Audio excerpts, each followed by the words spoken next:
Assalamualaikum warahmatullahi wabarakatuh. Jadi di sini kami bersama salah satu responden kita dengan Abang Nata. Di sini kami akan menanya-nanya tentang salah satu kuesioner sistem usability scale dari aplikasi Dana tersebut. Oke, dari Abang sendiri, aplikasi Dana itu seperti apa, Bu? Apakah desainnya menarik atau enggak, Bu? Desainnya itu menarik, wah. Oke. Untuk fitur-fiturnya itu, apakah aplikasi Dana ini mudah dan sederhana atau enggak? Aplikasinya mudah, membantu juga. Membantu.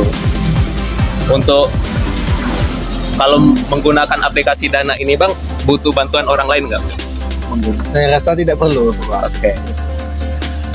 Untuk aplikasi Dana ini aman dan terpercaya nggak, Bang? Menurut Kalau Abang? itu belum tahu kan, masalah aman dan percaya itu nggak tahu belum. Oke. Nah, untuk Abang sendiri untuk menggunakan aplikasi Dana ini harus belajar lagi ya, Bang? Kalau itu kemungkinan tidak perlu nggak belajar kan, Bang. Oke. Kan ada ini juga itu. Tutorial ya? Tutorial. Tutorial. Mungkin itu saja dari kami, pertanyaan-pertanyaan dari kuesioner sistem usability scale dari aplikasi Dana dengan Abang Nata sendiri. Terima kasih Bang Nata atas responnya. Kami tutup. Wassalamualaikum warahmatullahi wabarakatuh. Assalamualaikum warahmatullahi wabarakatuh. Di sini saya akan melanjutkan ke wawancara kami dengan kuesioner SUS atau System Usability Scale. Di sini dengan narasumber yang menengah untuk mengisi kuesioner SUS ini. Di sini dengan Mbak Asri dari Larissa. Nah, pertama Mbak, ini tahu aplikasi Dana? Sudah tahu aplikasi Dana? Sudah. Untuk frekuensi transfernya sering? Sering. Nah, jadi menurut Mbak itu antar muka interface dari aplikasi Dana itu bagaimana? Bagus atau menarik? Lumayan dan mudah dimengerti memakai aplikasi Dana. Jadi nggak perlu tutorial lagi sih. Apa menurut Mbak itu aplikasi Dana itu aman dan terpercaya atau tidak? Lumayan aman. Karena sekarang kan ada fitur double key-nya. Kemudian untuk dalam menggunakan aplikasi Dana itu sendiri, menurut Mbak itu sulit atau tidak? Tidak. Dan Mbak akan melanjutkan memakai aplikasi Dana? Ya, demikian kuesioner kami. Saya akhiri. Wassalamualaikum warahmatullahi wabarakatuh. Assalamualaikum warahmatullahi wabarakatuh. Waalaikumsalam warahmatullahi wabarakatuh. Jadi di sini kami sudah mendapat responden dengan ahli untuk kuesioner sistem usability scale aplikasi Dana dengan Abang Benito. Nah, jadi dengan kategori responden ahli ini kami akan menanyakan beberapa pertanyaan seputar aplikasi Dana. Nah, menurut Abang sendiri, aplikasi Dana itu menarik atau tidak untuk dilihat?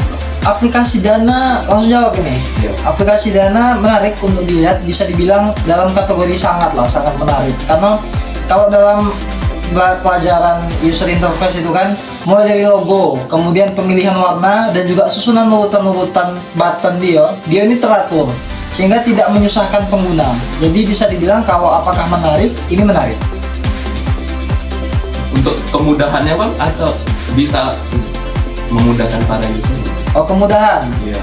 Kalau kemudahan, bisa dibilang ini sangat friendly untuk user-user yang newbie, bahkan untuk orang awam sekalipun yang ibaratnya tidak terlalu mengerti tentang penggunaan aplikasi digital. Ini bisa dibilang memudahkan, karena apa? Sebelum kita pakai aplikasi Dana ini kan pada saat install pertama kali ada step by stepnya. Transfer di mana, kemudian top up di mana, request rupiah di mana, scan di mana. Dia menunjukkan guide-nya satu persatu. Sehingga kalau pertanyaannya, apakah ini memudahkan? Mudah.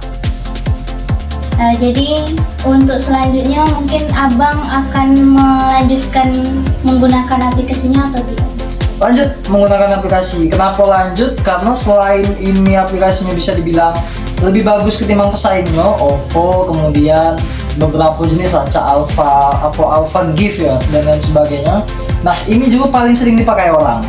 Nah, karena selain kita mikir ibaratnya UI-nya elok atau tidak, aspek yang perlu kita pikirkan selanjutnya itu adalah apakah ini banyak dipakai orang atau tidak. Karena ketika ini banyak dipakai orang, otomatis tidak susah kita transfer dan lain sebagainya karena orang lah terbiasa. Jadi terus dipakai. Selanjutnya untuk segi keamanan ya Bang. Abang merasa aman tidak kalau pakai Dana? Oke, kalau pertanyaannya aman atau tidak, mungkin kalau jawab satu-satu dulu mungkin terkait dengan aman tidaknya. Kalau untuk menyimpan dana, beberapa bulan yang lalu sempat mencuat kasus bahwasanya dana ini orang yang naruh dana di sini mungkin sejutaan, lebih dari 1 jutaan, tiap hari kesedot 100 tanpa alasan yang jelas. Memang pihak dana memang sudah mengklarifikasi dan bahwasanya itu adalah kesalahan dari sistem. Tapi artinya kan di situ ada kekurangan yang belum dimaksimalkan. Sehingga kalau ditanya untuk menyimpan dana di Dana, menyimpan uang di aplikasi Dana, itu abang belum terlalu percaya lah bisa dibilang. Abang lebih menyimpan di M-Banking. Tapi kalau untuk menggunakan aplikasi ini untuk transfer dan lain sebagainya, aman. Oke bang, dari kasus tadi bang, abang sendiri masih pakai aplikasi Dana nggak untuk kedepannya bang? Masih pakai. Masih. Terlepas dari keamanan atau verifikasi tadi yang menyulitkan pengguna Oke. tersedot 100 tadi. Oke, itu kan kasusnya jarang ya, artinya tidak semua user mungkin akan mendapatkan hal itu kan, tapi itu jarang lah, frekuensinya itu paling rendah. Nah, jadi kalau ditanya masih bakal menggunakan, masih untuk transfer, untuk transaksi juga. Jadi ibaratnya mungkin kesalahan-kesalahan yang tiba-tiba disedot dananya dan lain sebagainya itu mungkin tidak jadi penghalang lah, masih tetap digunakan aplikasi ini, terlepas dari urusan keamanan itu tadi. Oke, mungkin segitu saja dengan pertanyaan dari kelompok kami. Lebih dari kurang, kami mohon maaf kepada orang. Kami mohon ampun. Pada Bang Ben, kami ucapkan terima kasih. Sama-sama. Assalamualaikum warahmatullahi wabarakatuh. Waalaikumsalam warahmatullahi wabarakatuh.